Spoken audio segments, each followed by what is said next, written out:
Now this topic that comes up at the top of page 2 is what I call probably the most important and useful rule of the semester.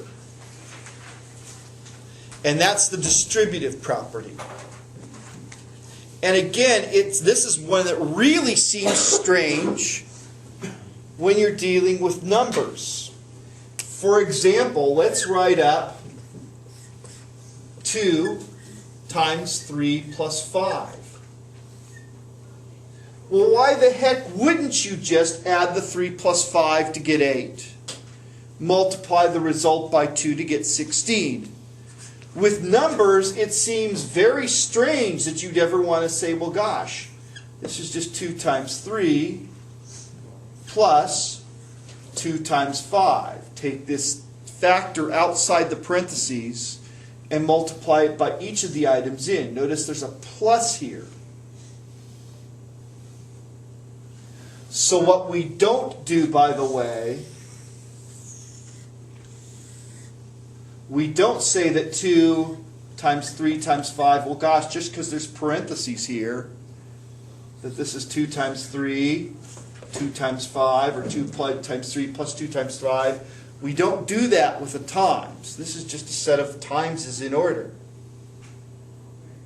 You just go 2 times 3 first, then 3 times 5, or 3 times 5 first, then times 2.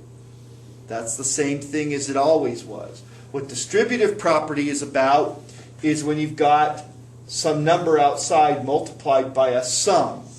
You could either do the sum first or essentially do the multiplication first by multiplying by each thing and then adding up the results. Seems very weird to do this with numbers. But with letters, it's going to make some sense, because when we're trying to express something like, say, 2 times the quantity x plus y, x plus y they're two different things, and we aren't going to be able to combine them and have it be like an xy or something like that. It's just x plus y, and there it stays. So the idea of, well, just do what's inside the parentheses first doesn't make sense. But it might be useful sometimes in a problem to recognize that 2 times this quantity x plus y, you can just take the 2 times x first and the 2 times y next, and then add the results. That's an okay thing to do. And the thing that says you can do this is distributive property. How many of you remember factoring from your previous math classes? Doing factoring. Couple of you, okay? Factoring is something we do. Basically, all it's going to be is taking something like this and re-express it using distributive property to go backwards. So this is a rule you're going to have to know backwards and forwards. It's going to come up again and again and again. And it's pretty important that you learn it. So,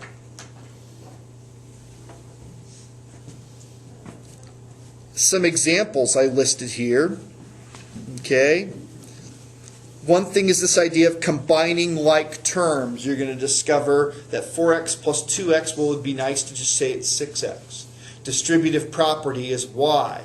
We can just say, oh, just combine the x's, the like terms. Because we basically factor out the x and use distributive property to re-express it. Okay, I noticed that when you have 4x plus 3y, you can't combine like terms, that's why, because the distributive property doesn't apply there. So just making that a kind of one big lump doesn't work because distributive property doesn't apply. Suppose we're trying to find out what makes x true in that equation. There's that whole lengthy process of solving the equation, but notice that going from the second step to the third step, on that example, solve 1/3 x plus 2 equals 7, that when you go from the second step down to the third step, you use distributive property, and that makes it easier to figure out that 15 is the thing that's going to make that true.